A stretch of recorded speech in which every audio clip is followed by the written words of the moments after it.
Watson here, freelance writer, player of games, writer of words, recorder of videos, and tabletop role-playing aficionado. Welcome to my weekly behind-the-scenes DM-only live stream crafting Icewind Dale, in which I build, write, and prepare for our next session of Rime of the Frostmaiden. We're playing characters of Robin, Frey, Celeste, Edmund, or Thimbleweed. This is not the right stream, but for the rest of you, welcome. There will be much spoilers. We stream our D&D sessions live on YouTube every Friday evening. You can watch all of our D&D live series as well as reviews and let's plays on my channel and read weekly session recaps at roguewatson.com. Follow me on Twitter at roguewatson and join our official Discord server. Invite link in the description below. If you'd like to support the channel and the streams, please go to patreon.com/roguewatson. For our campaign, we use roll20.net. For streaming, I use Open Broadcaster software with Streamlabs. Apologies for the late start.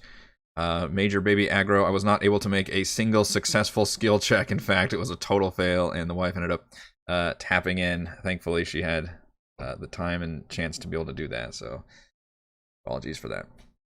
That baby just did not want to nap. So, we're still wrapping up the mostly homebrewed adventures in Good Mead, which I am ready to wrap up at this point.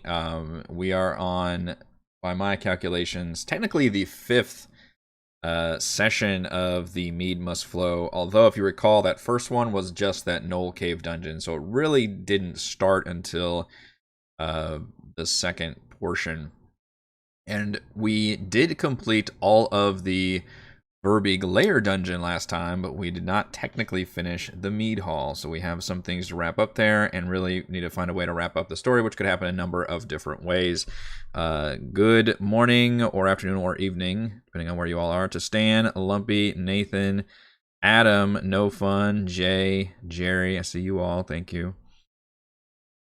Succeed on the deck save to avoid throw up. She's, you know, she hasn't been as messy as a baby as our first kiddo was, which has been very nice. The only bummer is, you know, we've got dogs, so we have dog bowls set out, and she will do gross, you know, there's like a water bowl, and she, you know, we'll give her like a thing of Cheerios, and she'll toss the Cheerios in the dog water bowl to like soften up the Cheerios and then eat them. And at some point, you just kind of have to let that shit happen, I think. It might be second child syndrome where I just, you know, we stopped being so, you know, protective and, oh, I can't do that. But it's just, at some point, you got to kind of let that shit happen. I mean, it's good, right? It's moistened. And it's usually fresh water because those dogs drink water like crazy. So, you know, it's been hot here. Anyway, I'm sure you want to hear all that. So we complete the Verbeeg Lair. She doesn't quite eat the dog, although we've caught her a few times opening the dog thing and telling her not to eat that because that's pretty gross. So many preservatives. So we're gonna finish the Mead Hall now. The players, you know, I think I've mentioned this before, but I'm not necessarily opposed to preventing them from long resting because usually the way we've paced out these long rests and the quests, they've actually gone really, really well. If you've noticed, I've been stretching it out, and the players do this too. I think there's a really nice kind of unwritten covenant we have when it comes to long resting. I don't thankfully have a group of players that are like, oh, let's try to long rest as much as we possibly can, because I think they kind of understand that that's kind of an unspoken agreement when it comes to balancing in D&D. So generally, they don't try to long rest you know, in dangerous areas, and it works out so far that the way these quests are paced is you can basically do an entire one of these quests and then long rest and then go to the next quest and then long rest after that, which has worked out pretty well. We've actually seen people go through like 1 or 2 or 3 short rests per adventuring day, which I think is great. That's really the ideal situation. However, we're in an interesting situation here where the players are, the dungeon is in the middle of a town, so there's really nothing logistically I can do to prevent the party from just saying, well, let's just let's go back to town. We'll pop back up in the Mead Hall, and then we'll just go out the way we came and go into town and sleep at a bed and breakfast and have a long rest and come back. I'm not necessarily opposed to that, and it's an interesting situation where I don't have enemies that would be able to respond to that necessarily. Now, what I do have are, and the enemies being the bees. The bees, oh god, not the bees. Now, what I could do is have the bees spread more as a consequence to them being gone for a whole night, and make it so there's even more bees. That could be a possibility. And I could also have there be a consequence between maybe Shandar actually gets the mead that he wants because they didn't really, lock up or anything when they went and did this Verbeeg thing. Did they? I don't think they actually short rested in the Verbeeg layer, did they? I don't think a whole lot of time has actually passed for me. I actually look up this information. Different one. I actually keep track of how often when they long rest and short rest, because that is useful information for me to know. And I think it's a fun stat. It's one of those fun stats you can, say at the end of the campaign, oh, you guys long rested, 24 times and short rested 50 times, whatever it's going to be. So let's see. Last time I did write down that they did short rest. Okay. Wonder when. Oh, maybe it was at the beginning. It was at the beginning of the session. It was before they went into the tunnel. It was after the ooze fight, I believe. So it's kind of in between sessions almost. But they haven't rested, and really, if you look at their stats, they don't need to because they fucking destroyed that whole Verbeeg layer. And I mentioned that in Frostside chat, so I'm not gonna expound on that too much, but they just absolutely kicked ass. There were crits everywhere. They tactically did a great job. They used social checks at the end, which I am a little annoyed that the MVPC did not go to Frey, because she was the one that really took charge of the whole situation, and got the Verbeeg to basically surrender at the end, which was pretty impressive. So the problem is there's not actually that much time has occurred since between one thing I was thinking about doing is having, while they were gone in the Verbeeg lair, have Shandar and his crew come in and steal the mead, and maybe they even find, and they go to the warehouse to do this, and maybe they find the unconscious body of Morin, whom the party kind of jokingly left behind as like, oh, she's fine or whatever, and just kind of, after Thimbleweed initially cared to stabilize her, they really stopped caring at that point. So I thought that would be an interesting situation where maybe they, even if they think to go check on her, she's gone, and they find evidence of several mead casks missing, and then like a trail leading out. And the only thing I would do with that is to say that Shandar's crew came in, they took the mead, they looked around, saw what happened.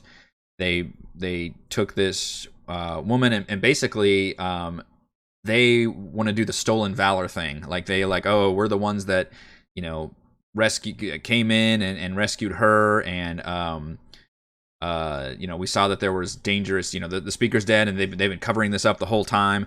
And what's interesting is, Morin, from her point of view, even though Thimbleweed was able to kind of talk to her, you recall that those bees came in and attacked her, and Thimbleweed didn't get a chance to actually step in either way, but she saw them basically go past him and attack her. So according to her, she might have still thought that, like, oh, what the hell's going on? Are they working for the bees or anything? So she might still be a little bit pissed or confused about that. So basically, we just turn to this big kind of political, social situation where Shandar's, and I'm trying to play up the fact that in the book there's basically these two characters are vying for this control of the speakerdom. I don't think Olavessa necessarily wants it, and Shandar does want it, but he's supposed to be like I think he's being blackmailed by who is that? The guy from Targo, Speaker Nairth. Which would be a fun callback if they find like a note like from Shandar. It's like, hey, you need to take charge of the situation, blah blah blah. Maybe he's been corresponding or something. If the players want to get involved in all that, or maybe that's just too much and we're spending too much time on all this. That's kind of where I am right now, is trying to decide how much. One thing I for sure want to do, no matter what, is I want to wrap this quest up this session. So I am leery about adding too much more content, too many more fights, too many more events that happen, because I do want to wrap up this entire Good Mead story by next session. Now the party thinks, okay, we need to go back, long rest, come back in, and then beat up all these bees. That is something they can totally do. However, one thing they've forgotten to do, which as a DM I suppose I could remind them, is to explore this manager's office, which I've indicated as room number 10. And if you recall, I mentioned that I teased the fact that there's a cleansing sequence that they can initiate. They found 2 keys. They found a second key. And in the manager's office, there will be a device that's literally like one of those classic, like, you know, arm the nuke, whatever, where it's double keys. You have to turn them, and there's a lever you pull, and essentially that will release a chemical agent that will basically just kill all the bees. So I've really given the players like this easy way of solving this situation.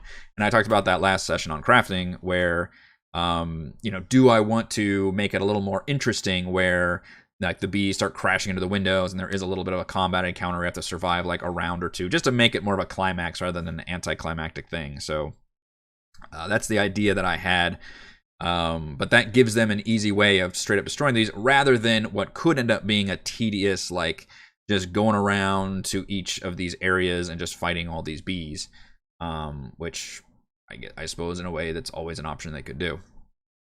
Bee expansion or unimportant named NPC death could be repercussions possible push to not long rest. Yeah, I don't. Well, the other option is the bees expanded and maybe they did kill her, which would be a darker thing to do. Like maybe, I could go a lot darker with it and say like, hey, because you guys did. The bad thing is, if they, well, that's not gonna happen, because if they come out. Surely if they come out, they will check on her. If they really don't, then I could do that. If they literally come out and immediately make a beeline to town and just long rest, then I could do something dark with the fact that they just left this body in here and the bees could expand. Although the bad thing is I've established the fact that, you know, the bees have spent, you know, they have been growing. I guess eventually they would just be able to get their way in. Like the barricades would only hold them so long. But if they do leave her in there, I could literally have them expanded, and maybe they did like straight up kill her, and then there's more bees around. So maybe then they have to fight their way to the manager's office because there's more bees there. So that could be interesting repercussion. Wouldn't killing all the bees destroy the good meat economy? Yes. This is a situation where there is no great solution. And I've kind of set it up that way. Instead, you have to kind of choose whatever mitigating factors that you want in order to make this the more palatable solution. I guess technically, the best solution would be if they somehow solved it diplomatically. Like, if they somehow are able to convince these 2 factions to work together, which is not going to be easy to do, but I would not necessarily be opposed to that either. In other words, they really want to convince the townsfolk and talk to the bees and have that conversation and somehow, you know, make it be like, yeah, you guys could be like, you know, the new employees or something. But this is going to be a tricky concept because these bees are still beasts ultimately. They're not really going to be down with all that. So, and obviously the people aren't going to want to work with fucking monstrous bees. So that would be a very, very tricky situation to handle. That would technically be a way you could try to solve this problem. Otherwise, in a way, the meat hall's already kind of fucked, and it's up to them just how to try and unfuck it, which is not going to be very easy to do either, because you kind of have to destroy them. Or, I mean, the other option is you let it be, and they do end up just being a worse and worse problem as, you know, they grow and colonize and everything else. So ultimately, I kind of did that on purpose. I made it to where it wasn't necessarily there was not going to be a perfect solution to this quest line. Expanding on Shander stealing the mead could be tainted and will lead to social repercussions. Yeah, that's true. It could end up being those growth formula hormones. If I really wanted to keep expanding on the storyline, that's something I would definitely do, which is like they steal some meat and like Shander and his goons become like enlarged and like rampage through the town or something like that, or become a big problem. There you go again. But like I said, I'm not necessarily interested in dragging this storyline on too much. I would kind of like to wrap it up. Peas equals more honey, right? It sounds like Simpsons logic. First you get the sugar, and you get the money, and you get the women. I could see Thimbleweed trying that. Yeah. And that is something that I would entertain for sure. If there was, like I'll be saying, a labor contract negotiation. The problem is, keep in mind that, yes, Thimbleweed can talk to bees, but I think he's the only one. So, like, eventually, and that would be maybe a problem for an epilogue thing where you talk about, like, what happened to the situation. It's like, well, if nobody else got to the bees, like, eventually, like, diplomacy breaks down and, a war breaks out eventually. But maybe you can mediate things going forward for the time being. But yeah, I'm not opposed to that. Like, it really is up to the players. Like, if they want to just go hack and slash, they can do that. If they want to do it diplomatically, they can do that. If they want to go to the manager's office and initiate that cleansing sequence, they can do that. And I may, if that ends up being something they want to engage, I may just throw some at them just to make it, like I said, more of a climactic event that happens. And maybe even like the gases start billowing in and they got to make, con saves or something, just so it ends up being a more climactic ending. But otherwise, that would pretty much end that sequence of events. And then the other thing to worry about is the fact that with the speaker dead, there's no speaker in Goodmead. So Olivessa is the natural choice. She's already kind of taken up the leadership role in town. So she would be the natural next one to lead. However, there is obviously a lot of discontent over the fact that these events happened and that she has essentially been covering them up. And she is very much like a company person. Like, the company means everything and it comes first. Now, technically, the company is this town. I'm going for that kind of blue collar industrial town where like the one factory like employs everybody in the town and that kind of thing.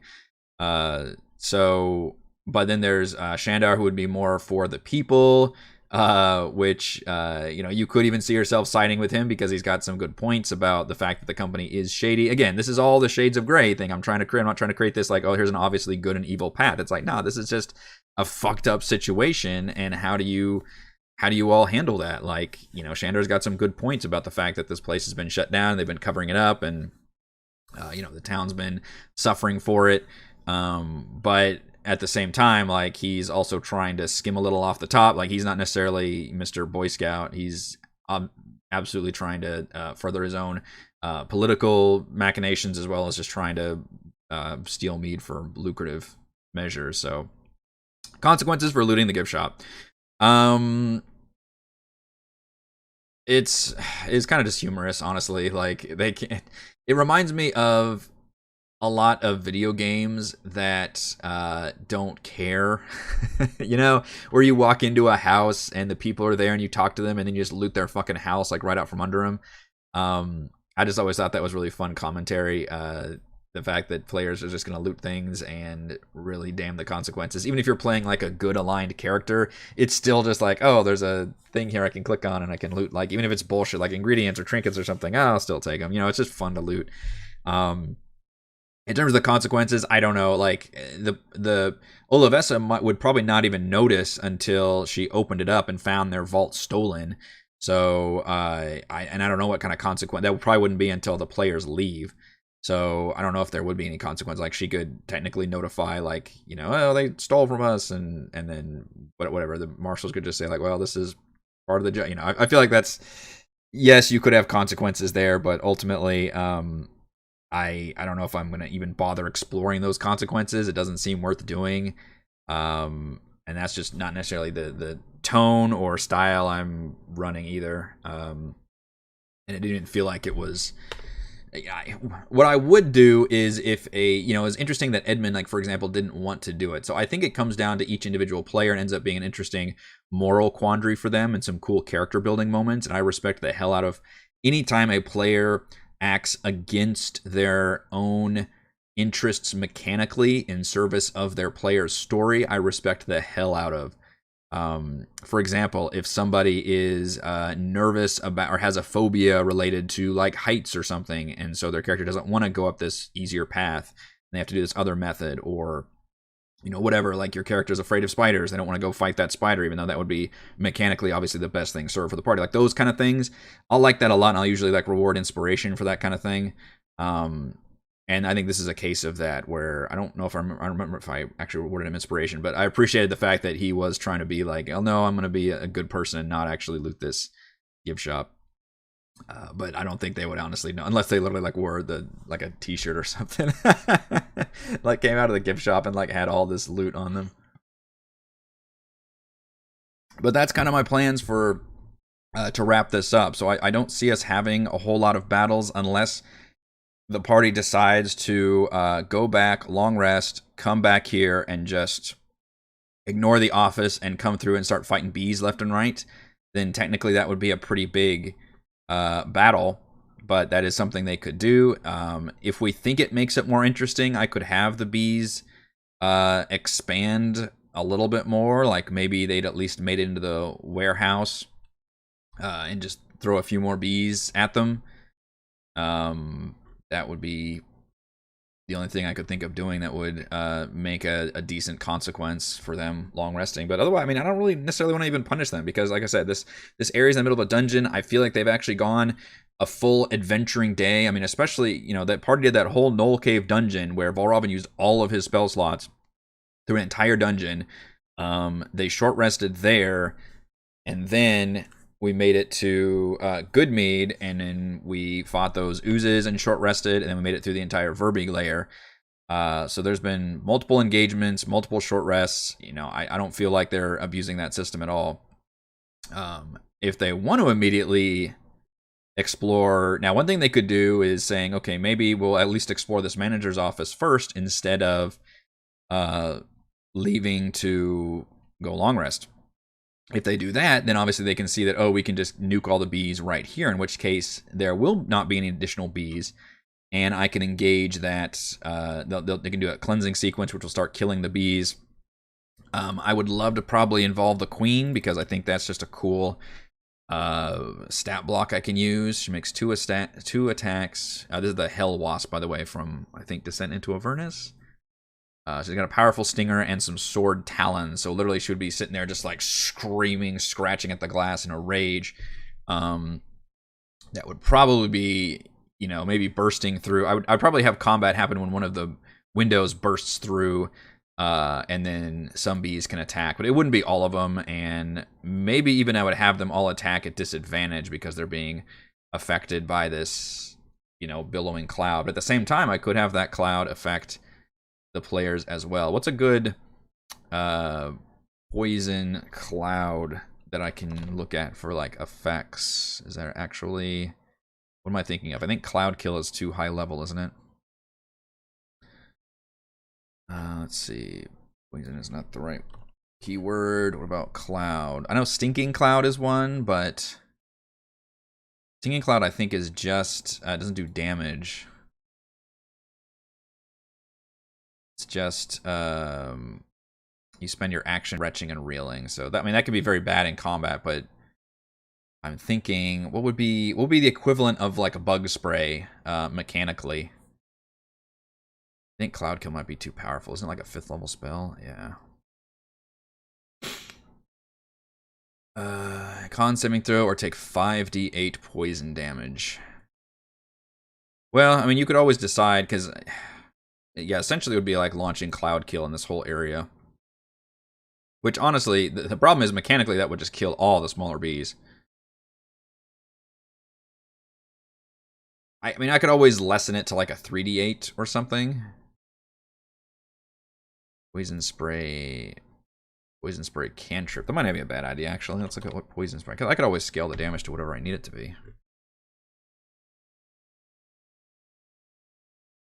It's a d12. You could always use like a 2d12. That might not actually be too bad. Just have poison sprays shoot out everywhere. Mechanically.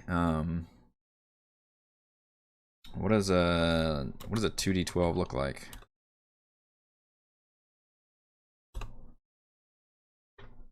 $10, $15, $22, $9. Probably an average of, what is that, 14 damage average, 14 or 15, which is enough to nuke a bee if they fail to save. So that's probably an appropriate thing to do. Okay, and that would make it a pretty climactic thing if the and I could even say like there's like cracks in the windows or something where like maybe the bees have been trying to get in there so that they burst it down. I might actually add that to my notes. I can use that as foreshadowing.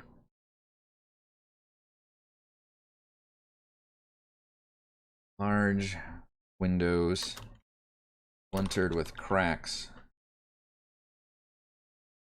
Overlook the brewery to the north and the outdoor area to the south. Actually, I need to have it just the one window then. Large windows. Look the brewery to the north and the outdoor area south. Window looking south. Splintered with cracks.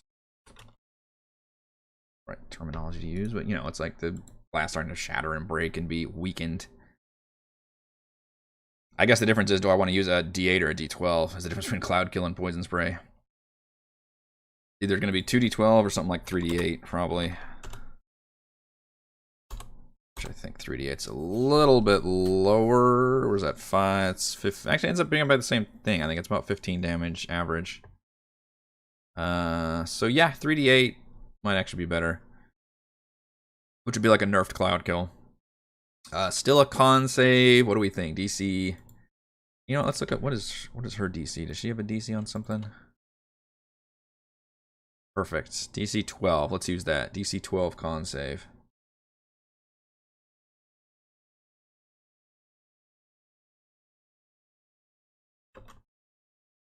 Con save for 3d8 poison damage.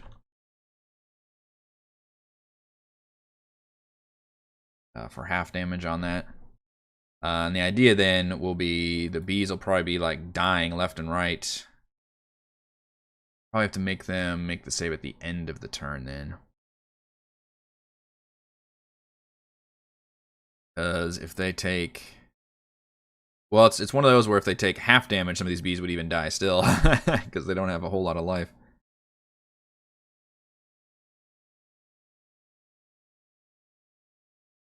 Got swarms too, which would be pretty fun. Alright, so the idea there is, and I do have these breakable windows I can use. Like that.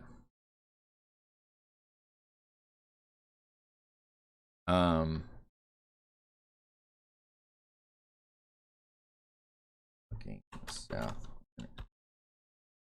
Star splintered with scratches and cracks. Then we could throw in some bees to come at them. And it would pretty much just be a, well, you know, I was gonna say I could make them survive a number of rounds, but technically if that nerfed Cloud Kill is doing its damage every round, then that would effectively do that. It would eventually kill the bees.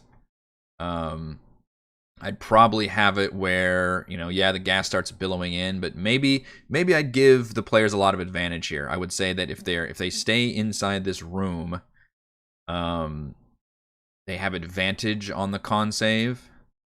And the bees, assuming they stay outside the room, which I would have them try to fly in as quickly as they could, would have disadvantage probably on their attacks while they're being affected by this stuff, because they would literally be getting fucked up from this crap, as well as just dying from it. So hopefully that wouldn't be too tedious to keep track of, and I certainly would not use every bee you see here. I've literally got like 12 bees plus swarms. I would probably just play it by ear and decide, you know, however many I want to use. Certainly I would want to use the Wasp Queen. I think she would be the vanguard. At like, she would have this cool cinematic moment of just slashing down the glass in a fury as the bees just kind of swarm in and attack, but eventually they will succumb. Players have to deal with these very tight quarters, which could be interesting as well. And I think that would be the climactic end to the Mead Hall, if they decide to do that. Now, they may have a moral quandary here, where Thimbleweed is still like, we don't have to do this, we don't have to kill these bees, let me go out there and talk to them. And I would let him do that. Like, he could totally, you know, speak to them again. It worked last time. Technically, he did what they wanted.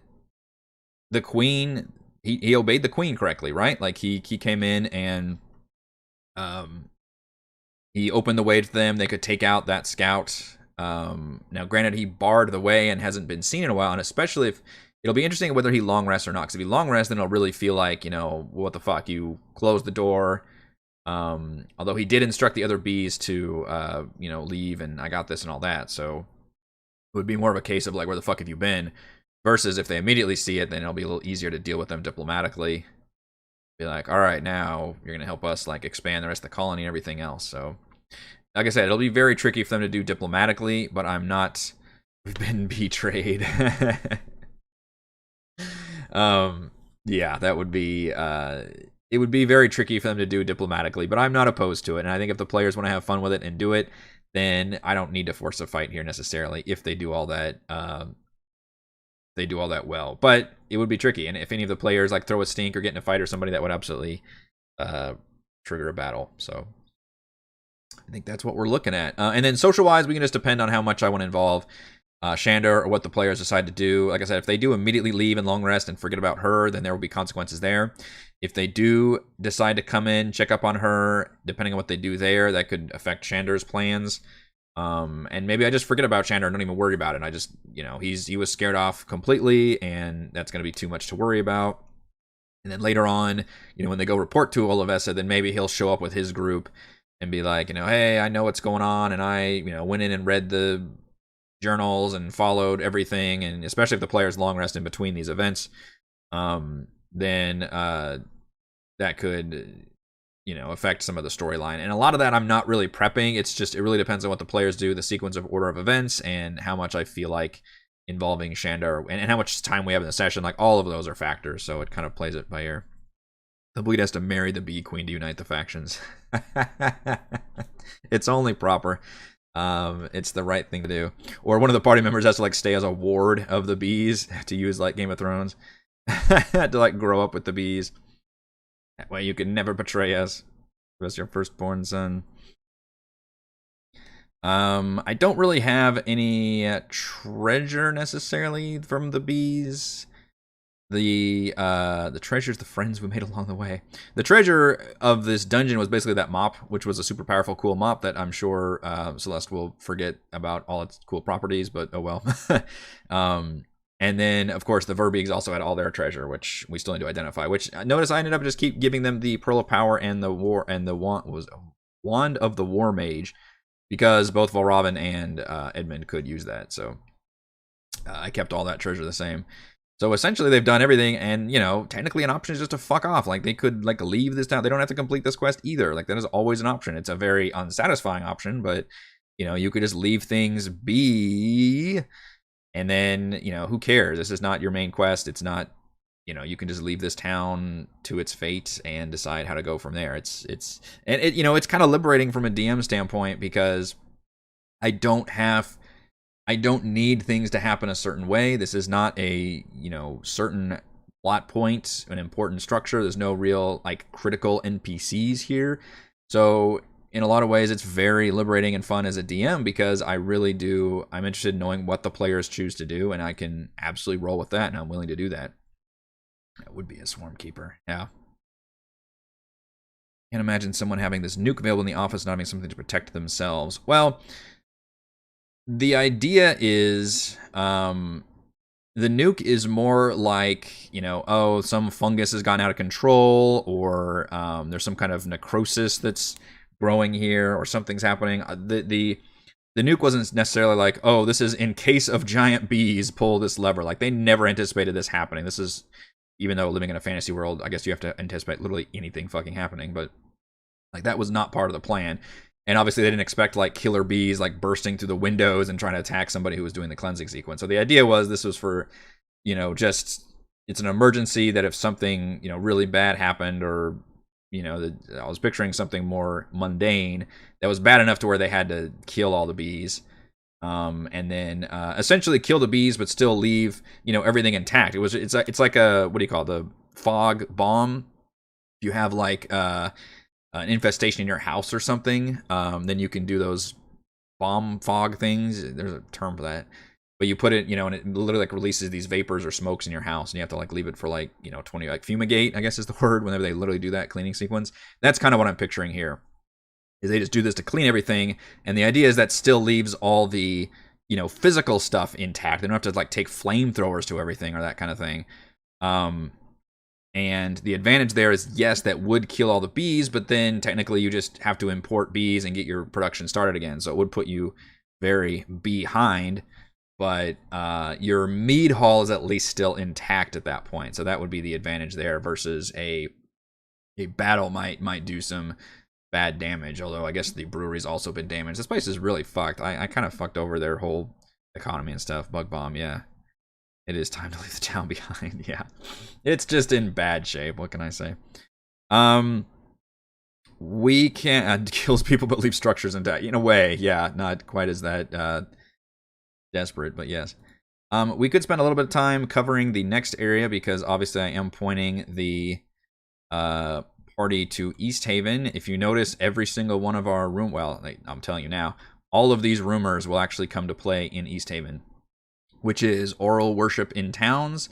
The name Ravison they heard from many sessions ago, and basically all the talking animals, as well as, of course, the one that actually does point them to East Haven, which is the note they got from the Dwerger outpost near Caer Konig, saying that the Dwerger's brother is operating out of East Haven. So they don't know it yet, but all three of these rumors and leads will actually come to play in East Haven, which is going to be a very major plot point for my campaign. East Haven has a lot going on for it, and I'm not even going to use the quest associated with. I was going to ask you all this. So far, if you've noticed, I've been naming and organizing our sessions by quest. So, for example, Beautiful Mine, Part 1, Part 2, Mountain Climb, Part 1, 2, 3, et cetera, et cetera. And it works for pretty easy organization. I think that is pretty intuitive for everybody. However, we've got a problem when we get to East Haven because I'm not running the quest in East Haven, which is Toil and Trouble. It's actually, I'm not opposed to the dungeon and everything, although it is a 10-foot square dungeon, which, fuck, I hate that. It's the one with the I think it's a sea hag or something, and there's like a frost giant skeleton. It's kind of a neat idea for a dungeon, but it's just, there's so much stuff in Chapter 1 that you just kind of have to pick and choose, and that's just one that did not make the cut. So the interesting thing is here, I'm not running that quest, which would be, I think, Toil and Trouble is the name of it. But we are going to be spending some time in East Haven. So I was going to ask all of you, what should I call the sequence of events that happen in East Haven? I could just call it East Haven. That is one option. The other option is I call it the Chardalyn Caper. Because that, if you look at page, if you turn to your books and look at page 68 in Rime of the Frostmaiden, that is something that can happen that the Dwerger are doing. There's another map called East Haven Town Hall, and the reason you have that map is because you can have the party, you can either have a bunch of thieves come in and steal the cauldron, which the players would have gotten from the Toil and Trouble quest, which again, I'm not doing any of that. Or you can have the Dwerger come in and steal a Chardalyn statue. That's a big chunk of Chardalyn that has been like excavated at some point and left in the town hall. Which I need to look at that and make sure that's using my Chardalyn rules. That's not like corrupting people, but that might be a way, then reason why like maybe the speaker and everybody has been a little bit more corrupted. The other thing I'm doing with so I'm planning on running that because I think that gives the Dwerger more to do. The one thing I don't want to do is just have the players show up on the ferry, fight one room of Dwerger, and that's it. I think that's super unsatisfying. So instead, what's going to happen is there's going to be at least a two-step process where they'll come to the ferry and maybe they see like one Dwerger or no Dwerger and just see information. It's like an investigation thing, and they realize the Dwerger are in the middle of a heist plot, which they will then discover the Dwerger are in the Town Hall Capers, and I'm basically going to turn that Town Hall map into a little bit of an investigation / dungeon hall, which is this one. And I've seen other maps that I may actually use rather than this one, although this one's not bad, which is, yeah, this map right here, and I believe this is the actual statue or some random people in the dungeon for some reason. So I can use this as an actual battle map for the Dwerger to have on, which I think would be pretty cool. So I could call it the Chardalyn Caper because that is what's involved. Also, I'm including, obviously, Zahn being burned at the stake because that's a huge moment for the campaign. and an interesting kind of confusing thing for the players because they think they've been following Dazan and they saw he went off here in the Northeast, and then we're gonna have him being freaking burned at the stake like a classic witchcraft trial. And it's gonna be to where the players can't. It's a cool moment because you walk into this town. It's a huge moment happening. It's pretty much going to have already happened. You know, I want to try to time it where the players aren't going to be able to actually intercede here.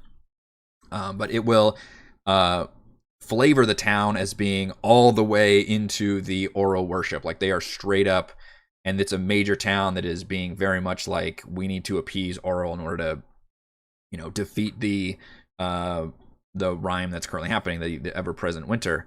And the reason is because of Ravison is in East Haven. She's not in Lonelywood. She's in East Haven, and she is going to essentially be like a Jafar to the Speaker's Sultan. Like she is going to be a second in command, advisor, and she's a druid, and she's basically been telling the Speaker about the fact that this is all because of a lack of worship in oral and everything else. And meanwhile, while she's been, you know, expanding her influence in East Haven and basically taking over the government, she's also been using her awaken ability to awaken all these animals and sending them out as agents around the Dale to try and gather more information, specifically to try to find. And I am teasing the fact that she is actually, there's a little bit of a liaison between her and Oral. Oral has basically been speaking to her through very specific, limited means, maybe. You know, still playing up the fact that she's a goddess who's got better things to do. In this case, she is like hunting, kind of like the Eye of Sauron. She's been hunting for the wizards who have been causing these problems, and that's why. And thus, she's using Ravison as one of her top lieutenants, and then Ravison has been awakening all these animals as a way to create these minions. So. One thing I'm looking at doing is when the players are on their way to East Haven is to have essentially probably one climactic battle with the talking animal stuff. So we've been teasing a little bit of this as we've been going around the Dale with, you know, them meeting some talking animals that are kind of sometimes threatening and sometimes just gathering information from the players. And I think I even had a map set up for this in case they went to East Haven at another time. Was it this one? Yeah, so you can see here's a map with, I've got some, I think these are just saber-toothed tigers, polar bears, and a bunch of wolves, and then it'll be a little talking fox, and they even have an awakened tree, because druids can fucking awaken giant trees, which is pretty badass. So this could potentially be a real big fight with a bunch of animals. And it would be a case of, like, Ravison through these agents of animals saying, like, you need to turn back, East Haven belongs to the Frostmaiden and all that kind of cool stuff. So really put the players back in, a main quest kind of option. West Haven. East Haven gives you much flexibility without spoilers. Did like how they had different options for side quests in East. Yeah, there's a lot of good stuff in East Haven. So I'm leaning towards either just calling it East Haven or calling it the Chardalyn Caper, even though the actual Chardalyn Caper is only going to be part of what happens here. There's also like a fucking seance the party can do, which I'm not sure I'm going to actually run or not. I don't... It seems like it's a little too much going on. I guess you could learn information, but a lot of the information you'll learn is stuff they've already done. You could use it to point to the cauldron, but I'm not using the cauldron. I don't know. It might just be too many things going on at once, but that is something I can look at. Unless I want to point it back to the actual Chardalyn statue. Is there any information about that statue in here? Where are we about that? Town Hall Capers? Let's see. Chardalyn Caper, Dwarger in the dead of night determined to steal a piece of a ship's figurehead made of Chardalyn. Dwarger thieves use their weapons to shatter the Chardalyn figurehead in Area T6. The guards in Area T17 are up the Dwarger, but are no match for them. After killing the guards with war picks, the Dwarger finish breaking apart the figurehead. And they each carry up to 5 20-pound fragments. Exit the town hall and travel to their hidden fortress in the mountains, which would be like days.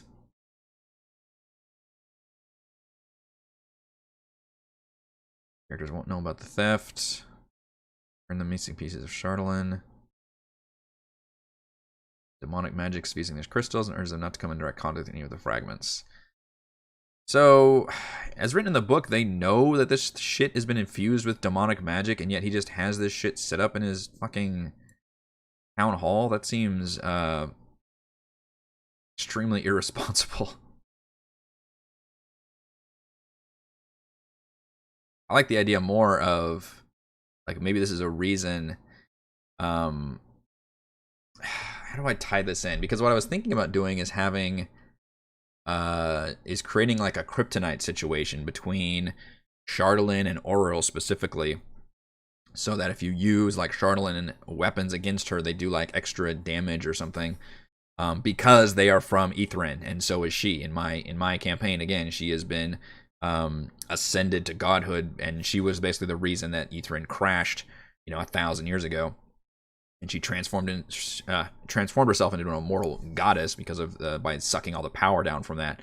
So it'd be kind of interesting if Chardalyn then becomes kind of a kryptonite to her. If that's the case, then Ravison would obviously know about Chardalyn, but then why would she keep a big chunk of Chardalyn in the town hall if it's kryptonite, which I don't know my Superman stories too well, but you would probably want to get rid of that stuff that you're weak against, right? And not keep it around. So that part gets a little bit messy. The other option is I have it to where the Chardalyn is not in the town hall, but maybe located somewhere else, and maybe Ravison is trying to get rid of it. Maybe they just recently found it. Well, they said they came from a ship, right? I really need to figure these details out.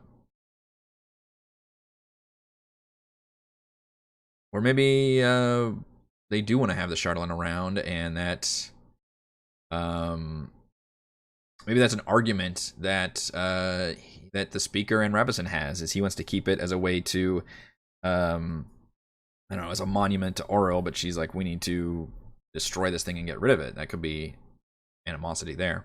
But there's a lot going on in East Haven for sure. Does a seance actually get you anything? I don't think so. That's kind of what I'm looking at. I mean, I would have to manufacture it to do something. It basically just gives you like information, essentially. Which is, I guess that's actually under East Haven, isn't it? Let's see, I keep flipping through the book, but I could just use here. So, are you gonna do that one? Under the White Lady Inn, seance. Which is, it's just a, okay, I have to make a group check, technically, a persuasion. Lady knows about the recent happenings around Lac Denishire, so you can basically just answer questions. Just Ronaldo's a vessel to whisper the answers.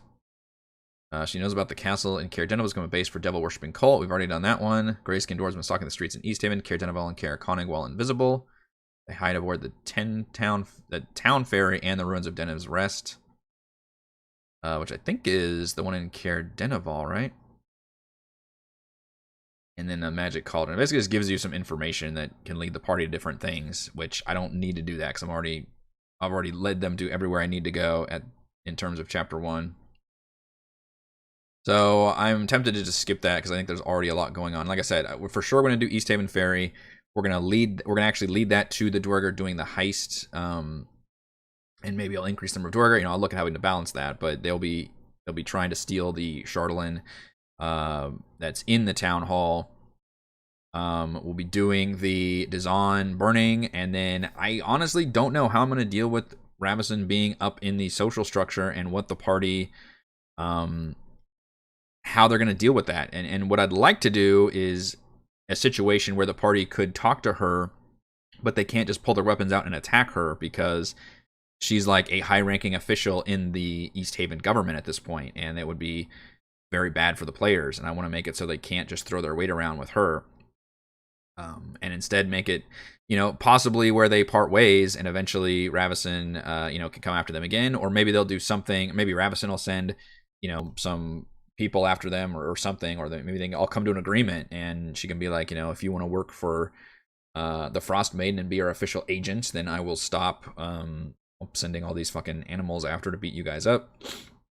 Instead, you will give me all the information that you have right here and now and that kind of thing. So may have to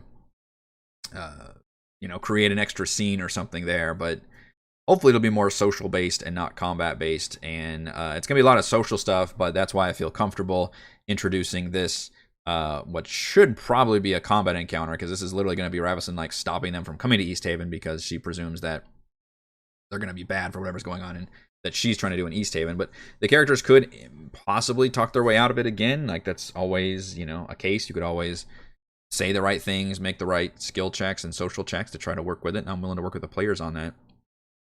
For the most part, there should be ways you can get out of fights if you want to, but I know my players also like to fight, and so do I, so that could obviously be a thing that's going to happen. Having a kryptonite nearby means that someone else does not have it. Yeah, that's a good point. Maybe that's a good point. And obviously Aural's not in East Haven, so maybe they maybe that's Ravison's goal. Maybe that she is currently sending people out to find Chardalyn and bring it to the East Haven Town Hall. She's convincing the speaker that's like, this will protect us, and be good or in some way. But in the truth, she knows that this stuff is very deadly to Aural and the Frostmaiden, and she, or maybe she wouldn't necessarily know that. She would just know that, she feels like Aural is actually slightly worried or feels fear towards this stuff. Which means the Cult of the Black Swords was actually onto something there when they were like, let's, keep building this stuff and manufacturing it, and instead the players kicked them out. So it's something that it'll be interesting to see if they ever actually put two and two together when it comes to the story that I've kind of put together.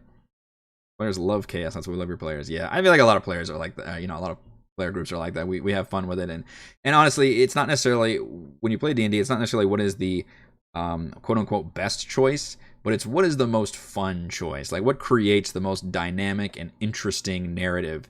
And sometimes, and horror movies are really good at doing this. Sometimes it's not the players making the best choices, right? It's not the characters on screen making the smartest decisions or making the most, logical choices or decisions. Sometimes they're born of emotion, sometimes they're born of fear, and sometimes you just know that, like, well, I think the story would turn out better if we do it this way, so we're going to do it this way. And I think a lot of good player groups do that. I think the ones that would bore me to tears are the ones that are like, okay, we're going to take out the 10-foot pole and poke at everything. We're going to, summon or get a bag of squirrels and set off all the traps, and we're going to make sure to listen at every door. And like that kind of, like, yes, all of that stuff makes sense mechanically to do that. It's very efficient and smart. But is it fun? Does that actually make for good, fun storytelling and game playing? And I would argue that most of the time, no. What makes it fun is players bumbling into things and shouting in rooms and just having general fun and chaos with things. And I think that creates a lot of really, really fun moments. Fort Belwarian being a great example. Indeed. So yeah, I don't necessarily want to talk too much about East Haven because these are still very much pre-production notes, but that's kind of what I'm going with. I do plan on running East Haven. I probably leaning against, look how fucking big this is. And by the way, this is only supposed to be like the third or fourth biggest town, and yet by the map's size, it's fucking huge. I do plan on running the ferry, but the ferry itself is not going to be a dungeon or anything. Instead, it'll be the Town Hall Capers heist thing, which will be probably just one or two actual combat encounters. There's not going to be any big dungeon crawls. And I think that's going to be very refreshing for the players because, technically in this last one, the Mead Must Flow, we did really 3 dungeon crawls, right? We did the Knoll Cave for 3 of my players at least. They ran through a whole dungeon that I kind of threw together. And then they did the Mead Hall, which was a complete custom dungeon that I put together. And then we did the Verbeeg Lair, which is the actual dungeon from the original quest. So they're kind of done a lot of dungeon crawling now. And I think we're not going to see any dungeon crawling for a while because East Haven won't have any. And then, I guess timing-wise, it depends on when they go to Sunblight. By the way, we talked about possibly leveling them up at the end of this quest chain. Some folks have said not to do that. I actually went through and did the math and determined how much XP have they actually earned up till now. And the answers may shock you. I don't know if you guys have any clues as to how much XP. I'm including from when we started level 4. So that would be the Caer Dineval and the entire Black Swords area in terms of all the enemies they fought, which according to my notes, they fought 4 thugs, the Gibbering Mouther, a half ogre, I just rounded it to 4 cultists, 2 cult fanatics, and then what I did with when the last time I was doing experience was Prince of the Apocalypse, and anytime somebody actually completed a quest, I would reward them a scaling amount of experience depending on, I believe, what a medium encounter would be for that group of players and that level. So that would be 1250 experience. Then the Gnoll Cave had 4 Gnolls, 2 Flesh Gnars, 1 Pack Lord, and 2 Witherlings. I skipped having that one be a quest reward because I technically wasn't a quest. And then for the one we're just doing right now, the Mead Must Flow, 4 Ochre Jellies, 2 Dire Wolves, 1 Verbeeg, 1 Ogre, and then I just kind of rounded the bees to say, even if they do the cleansing sequence, I'm going to basically give them enough for the 1 bee queen, and then I think I did like 7 bees, which was 2,500, and then I did give them another 1,250. So by my notes, you take all that together, that was about 12,000 experience, and then you divide that by 5, and that was 2,400 experience each, which if you add that to the amount of player 4, that does not, the experience, assuming they were just new player 4, which I have no idea, I'm not doing that much back math, that does not give them enough to make it to 5. So that is a lot of math for me, or maths if you're using the non-American version, which is, I realize it's short for mathematics and it makes more sense, but no American thinks that that sounds correct either. It's math. So that would not be enough for them to level up, doing, even if I give them all that quest experience. So that was kind of an interesting conclusion I came to. So, and I think having them do a few more quests as they level up a little bit more makes sense. I'm hoping East Haven does not take us 5 sessions like Mead Must Flow does. So we'll still end up getting to 5 before we did in Tomb of Annihilation, which would have been like session 30, I think, or session 31 for Tomb. And I always said I want to up the pacing more in this current campaign, so that was something I was really thinking about, like, oh man, I need to level them up again. So I'm thinking I may actually drag them out for, hopefully it's only going to be 3, at most 4 sessions after this one of East Haven, and then I will for sure level them up. And what I'm going to do is I'm going to give them the Korkaloke quest, but it's up to them whether they want to do that or they want to go to Sunblight. And the idea is if they go back to Bryn Shander and do Korkaloke, they'll be given a way to travel. Like I'll give them axe beaks tied to their old goblin thing that they got from the Foaming Mugs quest, so they can return to Bryn Shander and get and essentially get the official, okay, now you're able to go out and explore the wider zone around 10 towns and essentially officially enter chapter 2, or which is what Sunblight is, chapter 3, I believe. So which they'll get that information out of East Haven. So they'll have to choose from there if they want to go back to Bryn Shander and then go, or they could go back to Bryn Shander, get the mount, and then decide to go to Sunblight instead of Korkaloke. It's going to be up to them at that point, but they'll be given those locations, or they could even go all the way up to Northeast Corner and try to look for Dazan's original journey. They could do that as well, but that'll be the idea, is I'll give them that quest once they go to East Haven, and that will officially bring us out of chapter 1. Finally.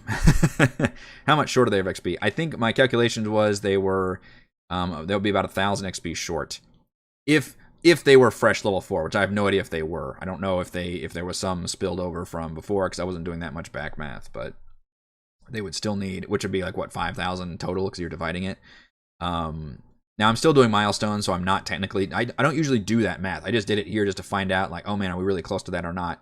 And, we had made a lot of experience, but we weren't as close as I thought. So instead, they're not going to be leveling up to 5. I'm going to get them to East Haven. They'll be doing a lot of those mostly social role-playing stuff, and then some combat, follow up with the Dwerger, Ravison, and all that. And then we'll give them level 5 from there. And then the idea would be Bryn Shander, and then to Korkaloke or Sunblight, and officially out of Chapter 1. All right.